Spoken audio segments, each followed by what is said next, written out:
할렐루야. 오늘 예배에 오신 여러분 주님의 이름으로 환영합니다. 제 설교를 쭉 듣고 있던 분이라면 알겠지만 제가 영어로 설교를 쭉 해왔는데 또 이제 다시 우리 한글로 성경을 설교를 하게 됩니다.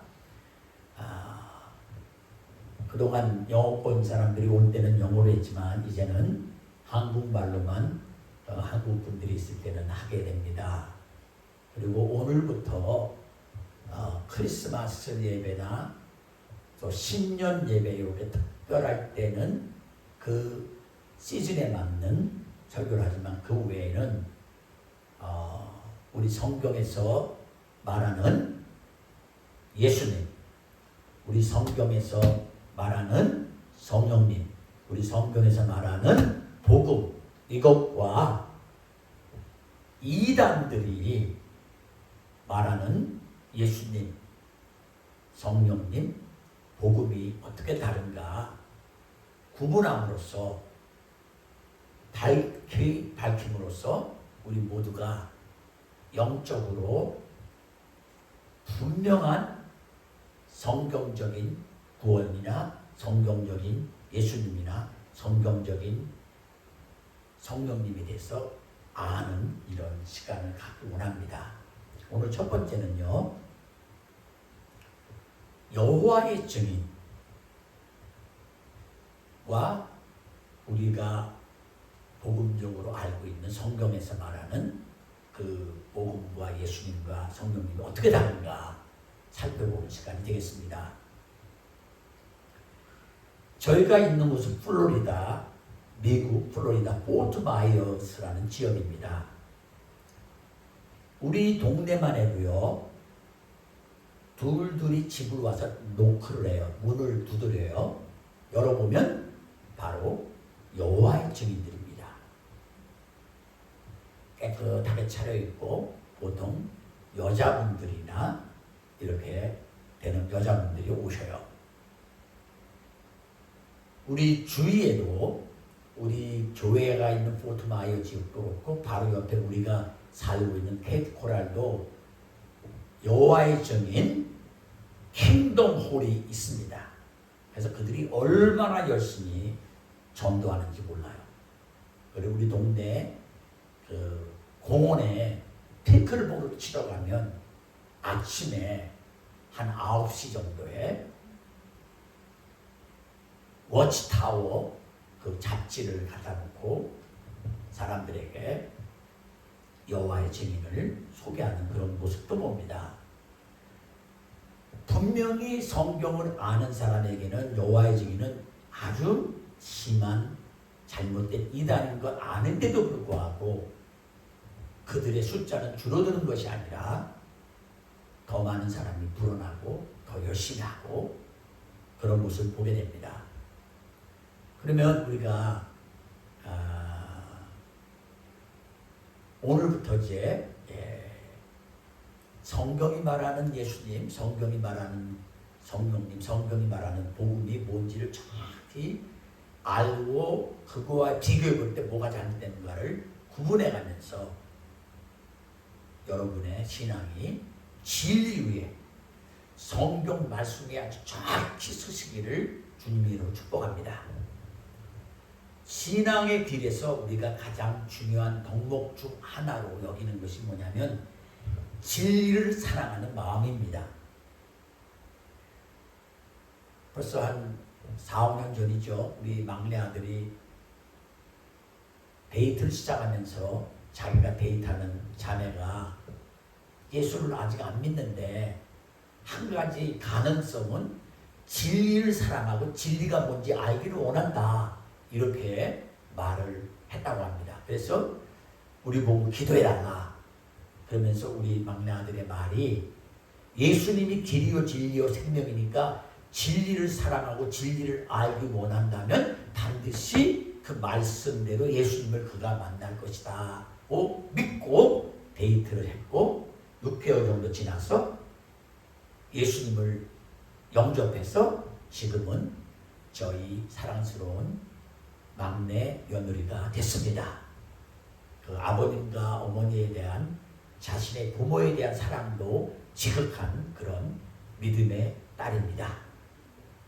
그러므로 우리는 진리는 그 진리를 알고자 하는 그 진리를 내가 정말 사랑한다. 나는 아직 발견은 못했지만 진리가 있다면 그 진리를 정말 알고 싶다. 이런 마음을 갖고 있는 것이 아주 중요합니다. 그래서 진리를 알면 진리는 사람을 살리고 자유케 합니다.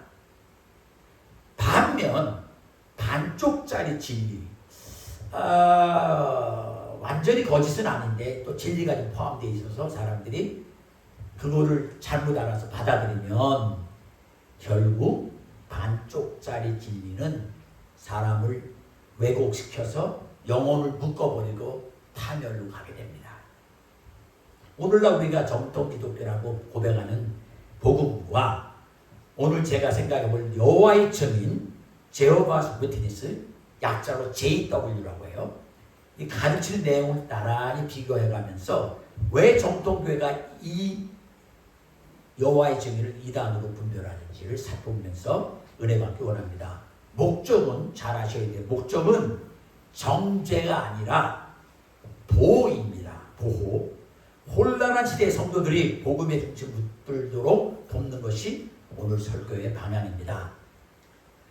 우리 교인 중에 한 분, 그 어머니가 교회를 안 다니다가 최근에 그 주위의 여호와의 증인 사람들이 잘 아주 그 친절하고 와서 하니까 결국은 여호와의 증인을 나가게 되는데 그 교인은 아직 여호와의 증인이 얼마나 심각한 이단인가 모르기 때문에 어쨌든 교회도 안 나갔는데 이제 교회 나가니까 괜찮다는 그런 어떤 알게 모르는 안도심을 갖는 모습을 볼 때 정말 마음이 안타깝습니다. 아래의 비교를 통해 우리가 정말 정확히 무엇이 다르고 또 왜 중요한지 분명히 알기 원합니다. 본론으로서 핵심 교리 비교다. 무엇을 믿는가가 누구를 닮게 만듭니다.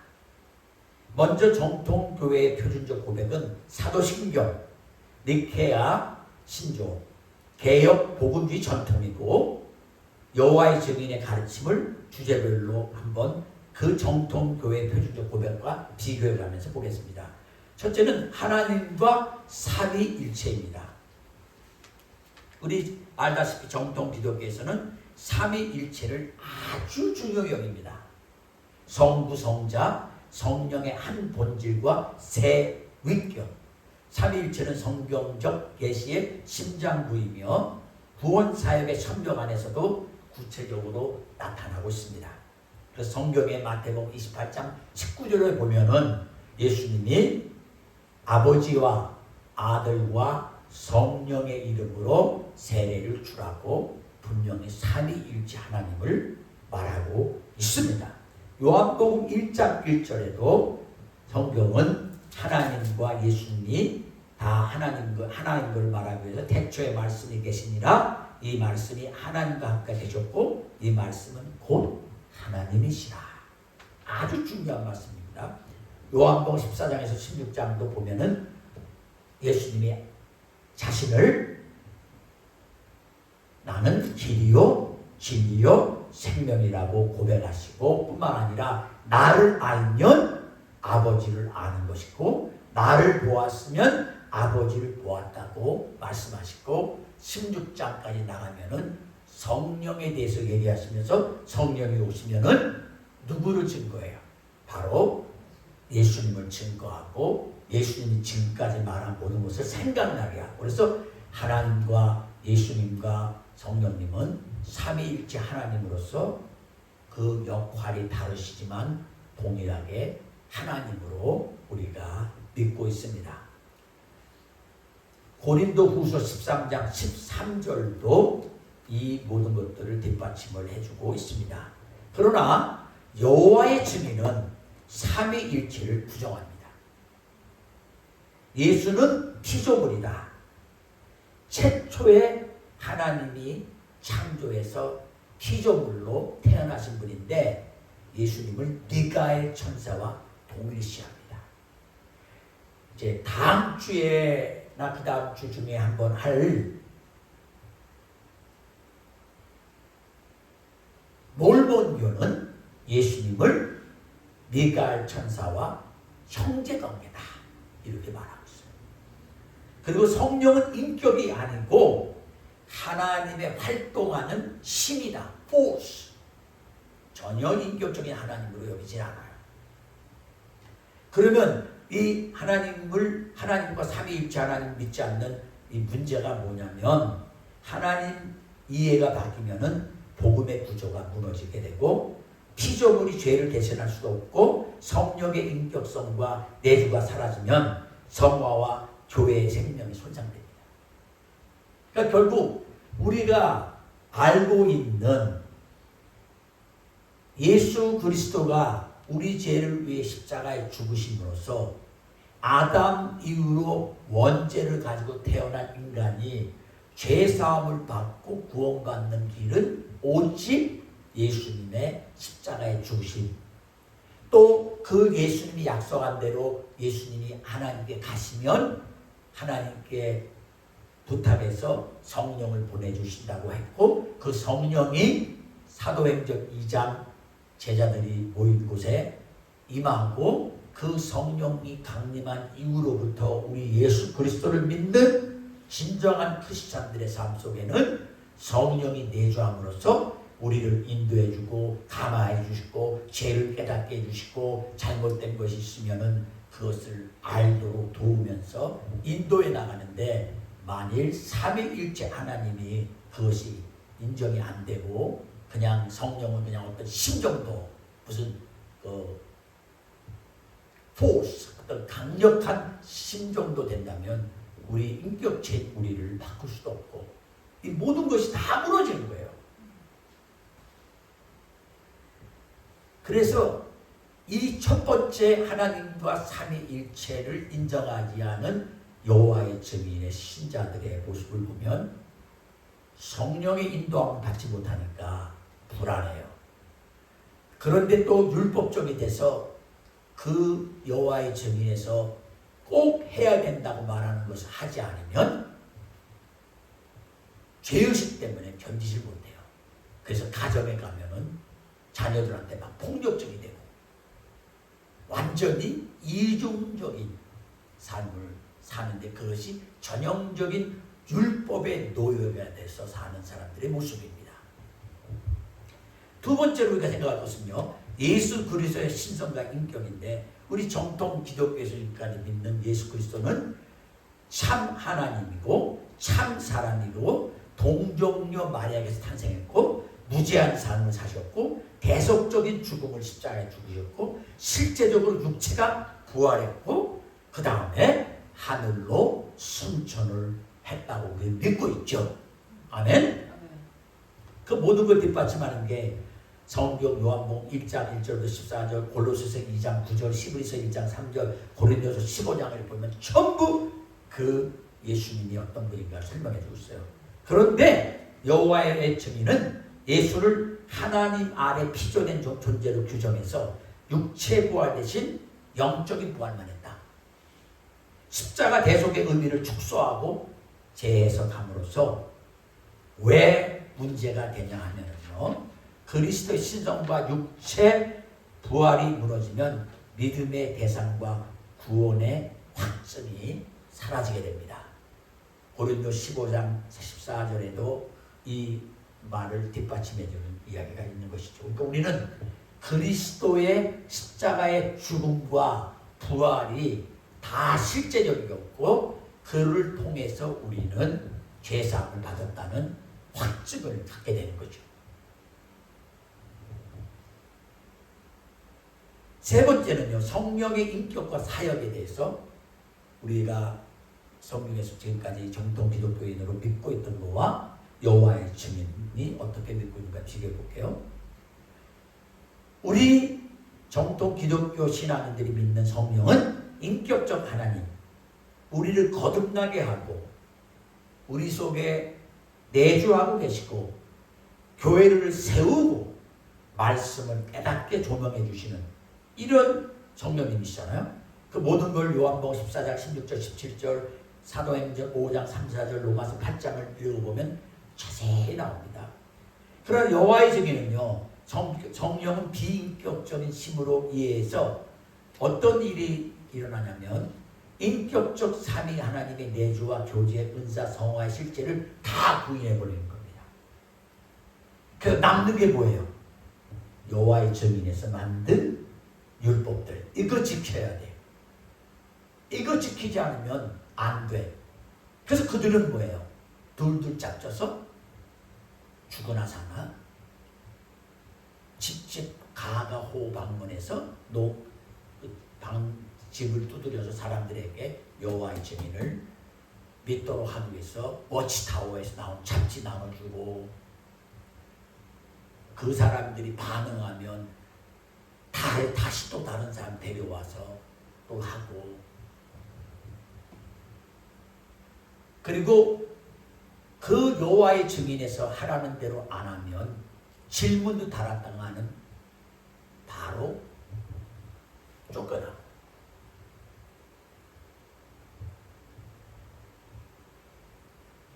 네 번째, 구원과 칭의에 대해서 정통 기독교에서 우리는 오직 은혜, 오직 은혜, 오직 믿음, 오직 그리스도, 이분만 통해서 우리는 구원받는다는 거죠. 그래서 그리스도의 완전한 대속에 근거한 칭의와 성령의 일을 확증해주는, 이걸 우리 믿고 믿음 생활해요. 저나 여러분이나 진정으로 우리가 지금 살고 있는 삶의 행동이나 우리의 부족함과 연약함을 바라보면 아무리 생각해도 뭐예요?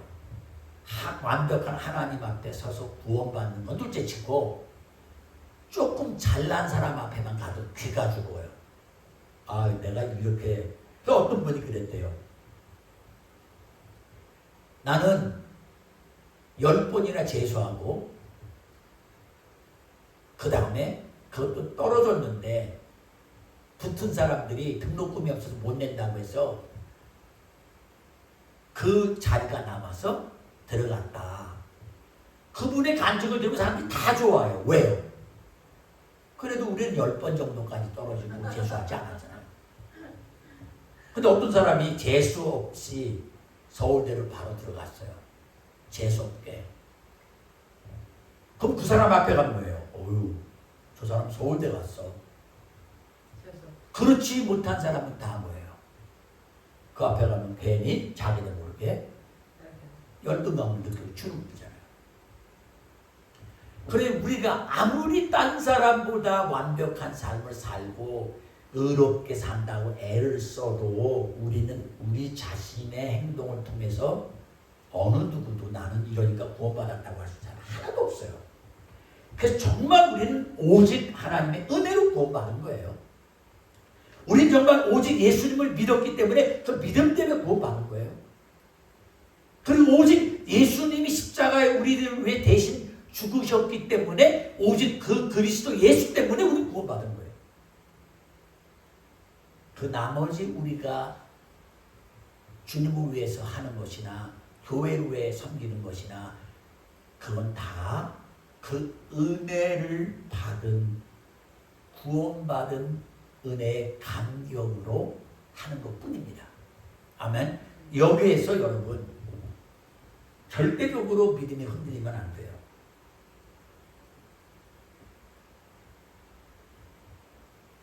그런데 여호와의 증인에서는 성령은 비인격적인 힘으로만 이해해서, 다시 그건 아까 한 거고요. 예수님의 죽음을 인정하지만 여호와의 증인은요, 조직인 워치타워의 주정과 선교활동, 문서 배포하고 거기 나가서 봉사하는 등 행위 요소가 실질적인 구원 조건으로 기능을 한다고 믿는 거예요. 그거 안 따르면 그 순간 구원 잃었다고 하고 쫓겨나요. 결국은 은혜의 복음이 행위주의로 변경되며 확신 대신 지속적 부담과 통제에 노출돼서 결국은 자유함을 다 잃어버리고 가장 우리에게 기본이 되는 자신의 양심을 따라 자유의지를 가지고 판단해서 하는 행동이 다 없어지고 그 워치타워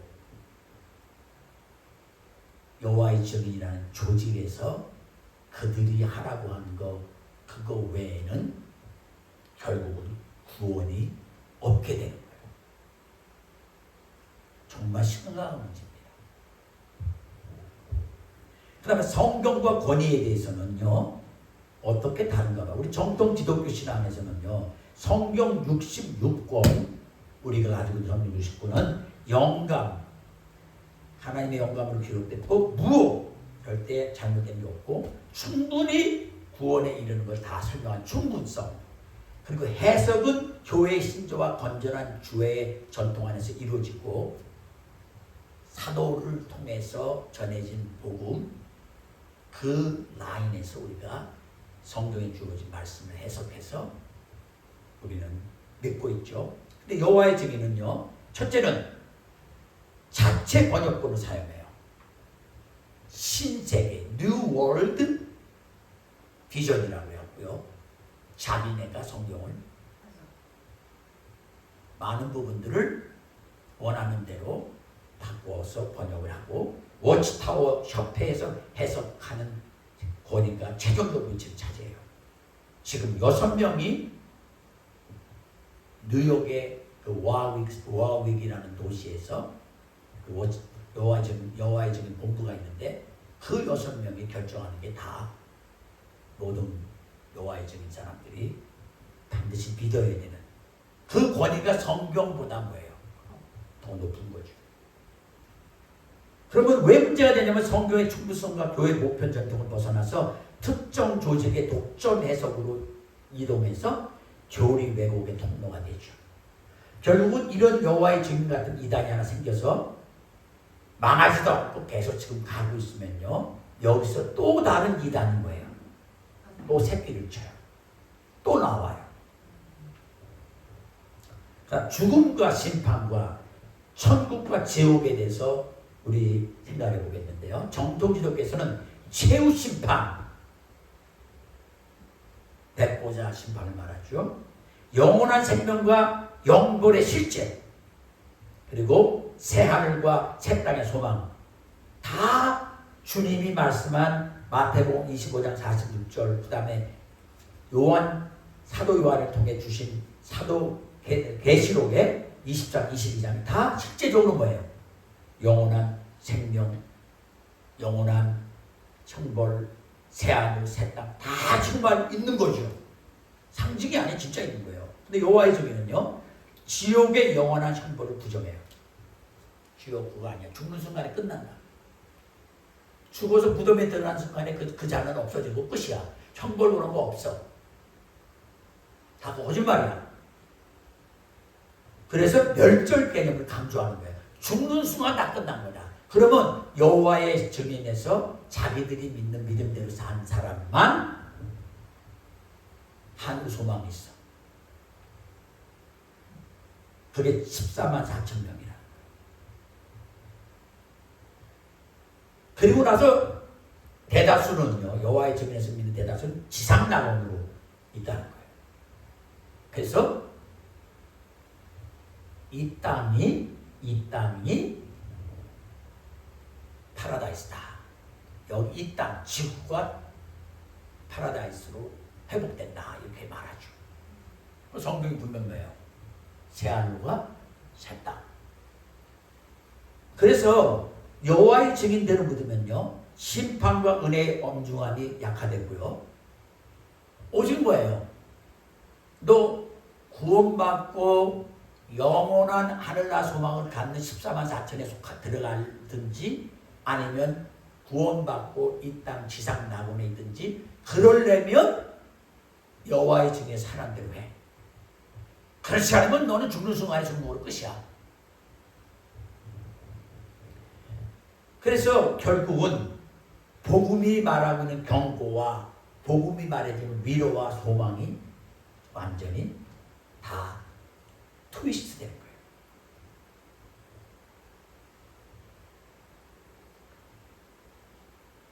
그럼 본론 두 번째, 왜 정통교회가 이단으로 분별했는가 하면요, 성경적 목회적 이유가 있어요. 이제 왜라는 질문에 답합니다. 단지 다르다가 아니라 복음의 핵심을 무너뜨린다는 점 때문에 이단으로 분별하는 거예요. 예를 들어서요, 같은 정통 기독교인인데 침례교는 물에 잠기는 그 세례를 받아야 된다. 그래서 물속에 들어갔다가 나와야 된다는 거와, 많은 장로교에서는 꼭 그렇게 물속에 들어가는 행위 안 하고 물을 찍어서 발라서 뿌려도 똑같은 세례 행위는 같다. 뭐 그 정도 차이는 얼마든지 세례 받으라는 거와 세례를 받으면 하나의 예수님이 말씀하신 대로 아버지와 아들과 성령의 이름으로 세례를 받는, 똑같이 구분하는 그 정도 차이밖에 아니에요.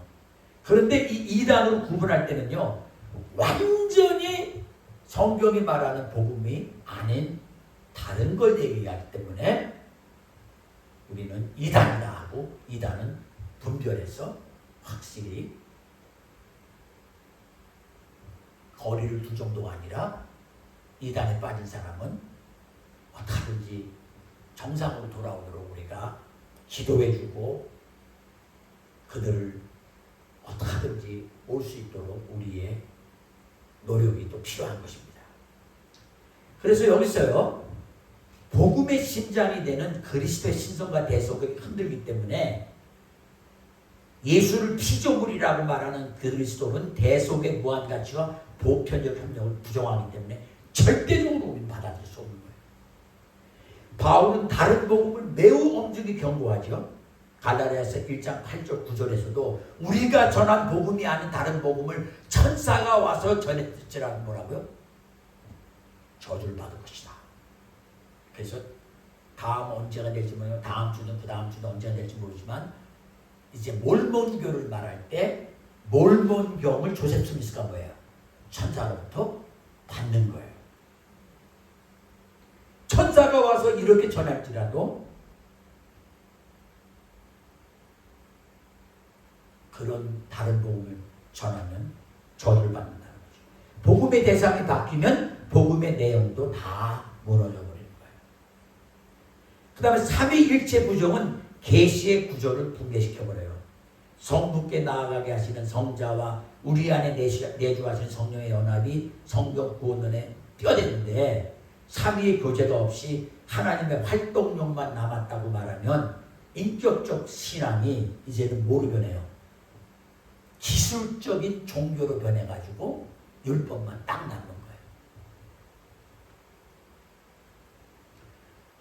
그 다음에 성경 권위의 전도, 말씀 위에 조직을 올려놓는 이것에 이 문제가 있기 때문에 우리는 이젠 분명히 이단으로 차단하는데, 성경의 충분성을 조직의 해석 독점으로 대체해버리면 말씀의 자유와 교회의 보편적 분별이 차단돼요. 우리가 해석하는 게 맞는 거야. 그래서 자신들이 주장하고자 하는 삼위일체가 나오는 부분에 성경 구절이 있으면 건 다 뭐예요? 안 가르쳐. 못 보게 해. 저는 참 성경 말씀을 귀하게 여기고 성경을 가르침으로써 그 말씀이 주는 능력으로 변화되는 그러한 제자 양성하는 선교단체에서 성장했기 때문에 말씀의 중요성과 얼마나 그 귀한 건 알지만, 한 가지 그 선교단체에서는 성령에 관한 얘기가 나오는 부분에서, 특별히 성령의 은사든지 성령을 통한 방언이든지 성령을 통한 예언이든지 성령을 통한 치유라든지 이런 부분이 나오면 그 부분은 더 이상 깊이 있는 이야기를 나누지 않고, 어느 누가 그런 체험을 했다거나 하면 그분은 자연스럽게 그 모임에서 소외돼 나가는, 결국 성령님을 이론적인 얘기를 하는데 그분이 실제적인 역사하는 것에 대해서는 거부하고 그런 선교단체를 제가 알고 있습니다. 그렇기 때문에 우리는 어느 누가 한 사람이 특정적인 자기의 강조점을 하려고 성경을 그렇게 해석하고 그렇게 놓는 것은 뭐가 잘못된 건가 알아야 됩니다. 그 다음 은혜에서 행위로는 구원의 그 기쁨이 다 의무로 바뀌어요. 야, 나 구원받았을 때 예수님이 나 같은 죄인을 구원했다는 것 때문에 너무 은혜스럽고 너무 기뻤는데 그 다음서부터 뭐예요? 그것만 갖고 아니야. 너 행위를 해야 돼. 근데 문제는요, 우리가 늘 그런 은혜 속에 있으면 좋은데 그렇지 못할 때는요, 그럼에도 불구하고 우리의 구원을 지키기 위해서는 이런 일을 해야 된다면 그 다음부터는 그 행위가 다 뭐예요? 의가 되고 율법이 되고 나를 구원한 주님의 구원의 사랑보다는 점점 못하면 자학하고 힘들어하고 나중엔 심지어는 내 구원조차도 잃어버린 것 같고 좀 남보다 잘하고 이러면 그냥 나도 모르게 하늘처럼 높아져서 내가 마치 믿음이 제일 좋은 사람인 것처럼 교만에 빠지고. 그래서 구원의 확신은요, 그리스도의 완전성과 성령의 증거에서 오며 행위는 열매지 조건이 아니에요. 행위주의는 결국 불안과 죄책을 양산하고 그 불안을 조직 충성으로 해석하도록 유도해 나가는 거죠. 그럼 본론 세 번째는요, 성경적 변증, 핵심 본문으로 확인하기 원합니다. 자, 이제 몇 가지 대표 본문을 통해서 정통 고백의 근거를 확인하는데요.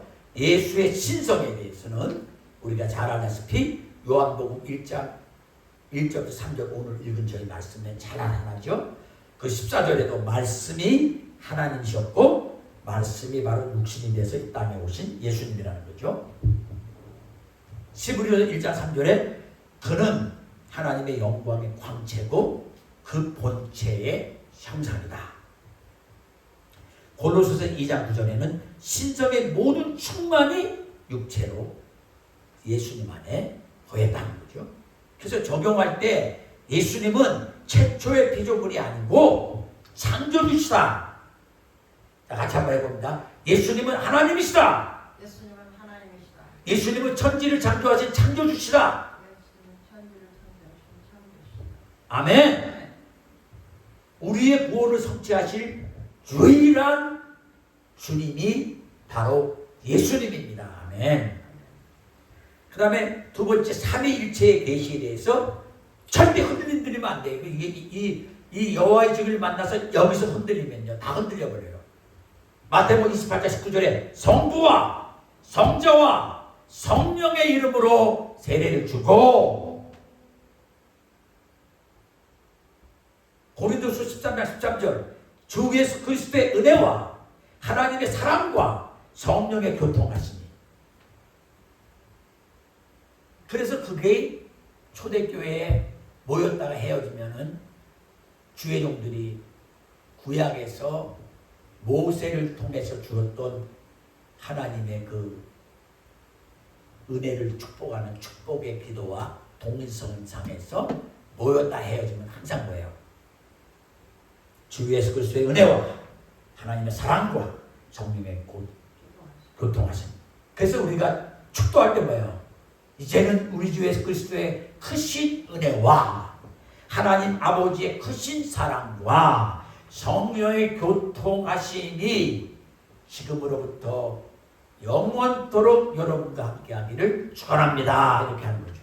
그 앞에 이것저것 붙이는 건 다 그냥 멋지게 해본다고 그냥 뭐 붙이는 것 뿐이에요. 그래서 우리가 이 삼위일체 계시를 적용할 때 교회에서의 세례와 축복 공식 자체가 다 삼위일체 신앙을 전제하고 있다는 거예요. 이거 흔들리면 안 돼요. 반드시 여호와의 주님은 이 삼위일체가 아니라는 걸 여러분에게 여기저기서 그런 근거를 가지고 설명하기 시작할 겁니다. 그 다음에 은혜에 대한 구원, 에베소서 2장 8절과 9절에 행위에서 난 것이 아니니 누구든지 자랑하지 못하게 하랍니다. 여러분, 만약에 제가 그런 생각 한번 해봐요.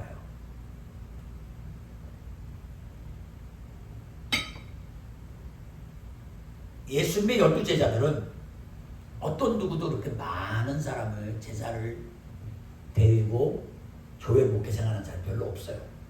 초대교회도 사도 베드로가 성령 충만함 가운데 말씀을 한 번 전해서 3,000명이나 되는 사람이 제자로 들어왔지만 결국은 다 핍박 때문에 흩어지고 실제적으로 그들이 섬기는 교회든지 방문해서 말씀을 전한 교회들이 큰 교회가 별로 없어요. 근데 오늘날 막 몇십만 명 되는 교회들 있고 막 그러니까 같은 목회자로서 그런 교회를 생각하면 나는 뭐야?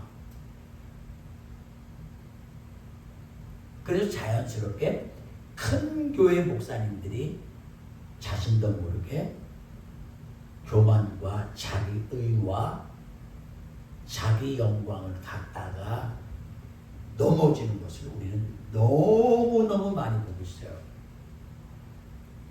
정말 은혜는, 구원의 은혜는 행위에서 난 것이 아니니까 뭐라고요? 누구든지 자랑하지 못하게 하랍니다. 그러니까 전도 많이 했다고 자랑하지 마세요. 그냥 하나님이 주신 은혜 때문에 그 은혜 나누러 나가서 사람들한테 주님의 은혜 나눴더니 그 사람들 가운데 반응이 있고 그래서 돌아와서 예수 믿는 사람이 이렇게 저렇게 생겼더라지 뭐 내가 한 행위 때문에 또 어떨 땐 그래요. 나는 헌금을 엄청 했어. 나는 구제 사업을 엄청 했어.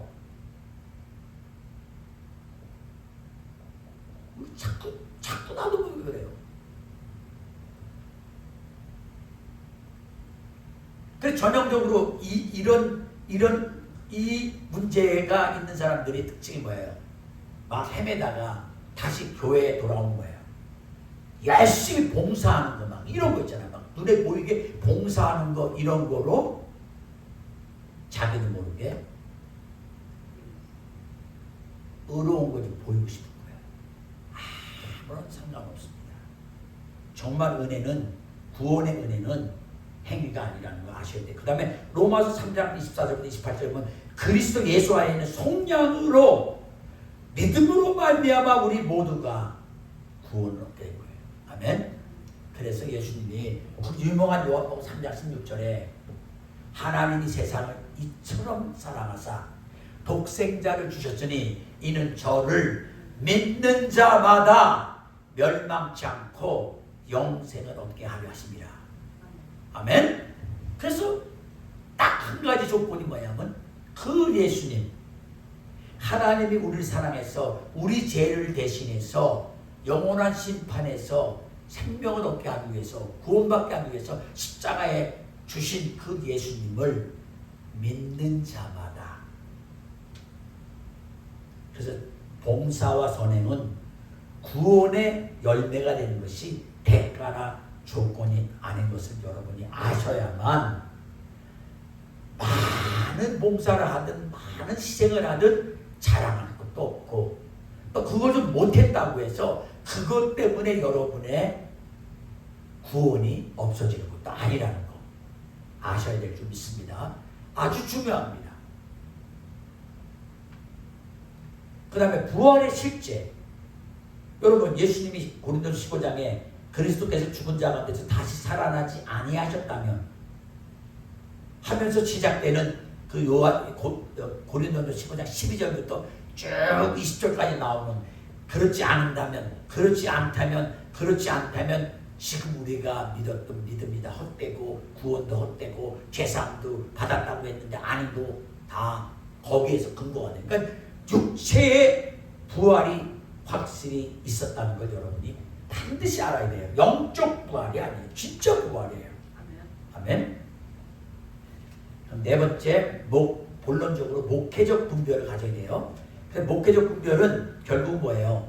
사랑으로 그들이 진리를 알도록 붙들도록 이렇게 도와야 된다는 거. 비판이 목적이 아니고 보호가 목적입니다. 만약에 우리 성도 가운데 그런 이단을 만나서 그들의 그 이단적 교리에 자기도 모르게 이제 빠져들어가서 우리가 지금까지 믿고 있던 신앙생활 속에서 자신의 믿음에 대한 회의를 갖게 되고 오히려 그렇게 가면 그 사람을 도와서 데려오는 거는 비판하고 정죄하고 판단하면 결국 점점 뭐예요? 그 사람 못 얻어요. 못 돌이켜요. 그래서 우리가 비판이 목적이 아니라 보호가 목적인데 그럼 어떻게 지혜롭게 대처할 거냐? 성경으로 검증하는 습관을 자꾸 가르쳐야 돼요. 여러분 사도행전 17장 11절에 보니까 베레아 성도들은 뭐라고요? 성경 사도 바울로부터 들으면 집에 가서 뭐예요? 다시 성경을 통해서 그 말이 맞나? 그리고 낯선 용어와 새로운 해석 앞에서는 본문 전체 문맥으로 돌아가셔서 성경은 항상 돌아가서 어떤 한 단어를 가지고 한 고기만 가지고 설명하면 전체 성경의 문맥이 뭘 말하는가 이렇게 보시면서 여러분이 그 성경으로 검증하는 습관을 가져야 돼요. 그 다음에 보편교회 신조와 역사적 연속성에 대해서도 우리가 굉장히 중요시 여겨야 돼요. 사도신경이나 니케아 신조 등은 인간 전통이 아니라 성경적 핵심을 사도들과 그 당시 교회 지도자들이 모여서 핵심적인 교리를 만들어낸 거예요. 그래서 보편교회의 표준을 벗어나면 일단 뭐로 알아야 돼요? 위험신호로 인식하셔야 돼요. 11조 안 해도 돼? 그건 구약 거야. 이런 말. 구약율법 안 지켜도 돼? 지금. 그러니까 뭐야? 구약에서 말하는 거 도덕질 하지 말란 거야. 도덕질 해도 돼? 이게 말이 되냐고요. 성경을 그런 식으로 만약에 해석을 한다면. 그 다음 은혜의 복음 점검을 해야 돼요. 질문이 뭐냐면 이런 뭘 질문을 맨날 해야 되냐면요. 이 가르침이 그리스도의 완전한 대속을 약화시키느냐 아니면 정말 충분히 그 가르침으로 예수 그리스도의 구원이 충분하고 더 이상 담배 필요 없다고 말해주는가. 근데 묘하게도요. 몰몬교든 여호와의 증이든 제7일 안식교든 우리가 알고 있는 이단으로 나온 모든 그 이단들의 한 가지 공통적인 특징이 뭐예요? 예수님의 십자가의 구원으로 충분치 않은 것처럼 그래서 우리의 행동이 포함되어야 될 것처럼 율법을 강조하게 돼요. 구원의 확신을 조직 충성으로 대체하는가? 우리 교단, 우리 모임, 우리 교회 이걸 너무 세게 강조하면 일단은 뭐예요? 경계하고 생각해봐요. 오죽하면 고린도 교회에서 사도 바울은 자기를 따르는 사람이 있더라도 자기 따르는 사람은 자기가 붙잡으려고 이건 괜찮아가 아니라 예수 그리스도께서 베드로파, 아볼로파, 게바파, 바울파 뭐 이렇게 갈랐냐?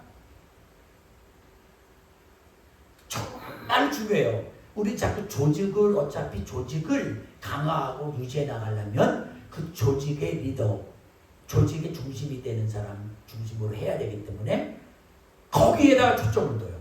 자기는 모르게. 결국 가서는요. 한꺼번에 다 무너집니다. 오직 예수 그리스도 외에는 아무것도 우리가 붙잡고 거기에 중심을 주고 거기에 가치를 부여하고 거기에 의미를 부여할 것은 없습니다. 그 다음 관계 속에서 지혜인데요. 가족이나 지인이 여호와의 증인에 관여하게 되면 공격보다는 경청과 질문으로 일단 접근하는 것이 좋습니다. 근데 문제는 그렇게 경청해주고 질문한다고 해서 그들이 금방 우리가 생각한 것처럼 그런 이단적인 교리를 통해서 혼돈이 온 후에는 쉽게 그렇게 못 나옵니다. 그래서 예수님이 누구신가요? 창조주이신가요? 피조물이신가요? 이렇게 질문을 하기 시작하는 거죠. 우리는. 구원의 확신 지금 어디에 두고 계십니까? 그리스도의 은혜입니까? 지금 여호와의 증인에서 말하는 대로 나가서 행위로 전도하고 헌금하고 그 사랑을 잊지 않으면서도 진리의 질문을 통해 양심을 깨우는 게 가장 과정이고요. 그러면 이 모든 걸 한번 오늘날에 적용해서 우리가 몇 가지에서 충분하게 마음에 정리해 볼 것이 있는데 그 첫째 다시 한번 예수 그리스도만 높이는 그래서 예수님은 주님이고 하나님이시고 그분이 아니면 구원도 없고 그분이 아니면 교회도 없고 그분이 아니면 소망도 없다. 예수님의 높임이 교리 분별의 첫걸음이에요. 두 번째 성경의 충분성. 말씀은 완전하고 충분합니다. 어떤 특별 조직의 독점 해석이 말씀에 서지 못합니다. 개인과 공동체의 바른 주의 훈련을 계속해서 지속해 나가야 됩니다. 그 다음에 은혜의 기쁨. 구원은 선물입니다. 봉사와 헌신은 감사의 결과이고 은혜의 기쁨을 회복하면 행위주의의 굴레에서 자연히 벗어납니다. 여러분 평생 동안 주님 믿고 이제 조금 있으면 은퇴하잖아요.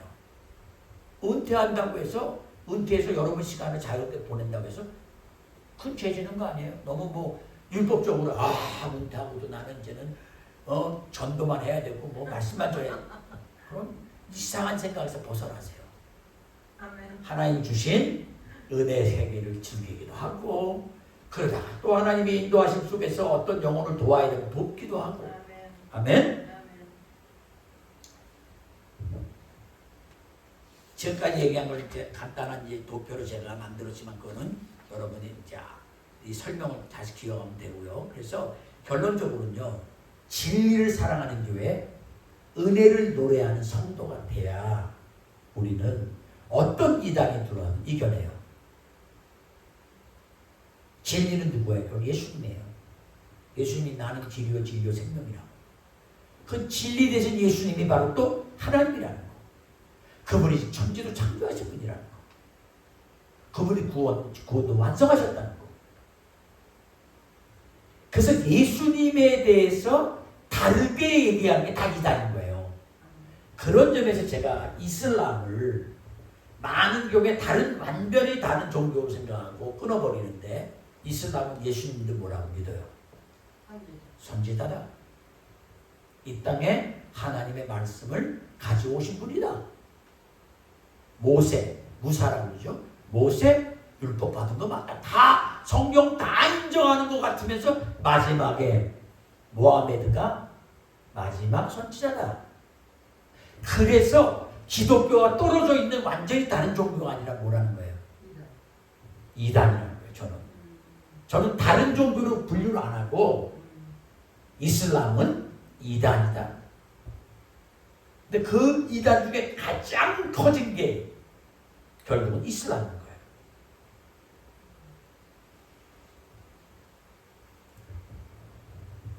그래서 우리가 붙들 것은 단순해요.